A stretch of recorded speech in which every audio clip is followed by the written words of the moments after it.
AP అభివృద్ధి జరగాలంటే TDP కూటమి అధికారంలోకి రావాలని టీడీపీ అధినేత చంద్రబాబు సతీమణి భువనేశ్వరి పిలుపునిచ్చారు. అధికార వైసీపీని గద్దె దించాలని కోరారు. నిజం గెలవాలి యాత్రలో భాగంగా గాలివీడు మండలం ఎగువగొట్టివీడు గ్రామంలో పర్యటించారు. చంద్రబాబు అరెస్టును తట్టుకోలేక చనిపోయిన రెడ్డమ్మ కుటుంబాన్ని పరామర్శించారు. ఆమె చిత్రపటానికి పూలమాలలు వేసి నివాళులర్పించారు. కుటుంబానికి 3 లక్షల రూపాయల చెక్కును అందజేశారు. ఒక రాజధాని లేని రాష్ట్రం అయిపోయాం మనం. ఇది ఈ ప్రభుత్వం చేసే పని. ప్రతిదీ మన తల వంపు తీసుకురావటమే కానీ ఒక మంచి అభివృద్ధి చేయటం అనేది తెలీదు ఈ ప్రభుత్వానికి.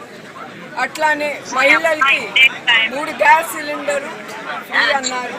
మహిళలకి ఆర్టీసీ బస్సు ఫ్రీగా ఉచితంగా వెళ్ళొచ్చు అన్నారు. అట్లానే 20 లక్షల నిరుద్యోగులకి 3,000 రూపాయలు ప్రతి నెల ఇస్తానని.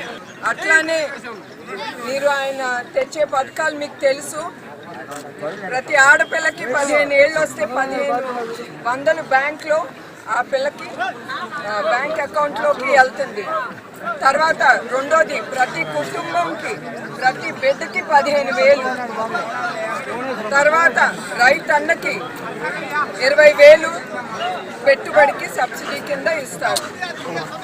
దాని తర్వాత 20 లక్షల ఉద్యోగాలు. అవి ఎట్లా వస్తాయి ఉద్యోగాలు? ఇప్పుడు ఎక్కడికి వెళ్ళినా చూసినా ఉద్యోగాలు లేవు, మాకు ఉద్యోగాలు లేవు, ఉద్యోగాలు లేవు. ఎందుకు వస్తాయి ఉద్యోగాలు?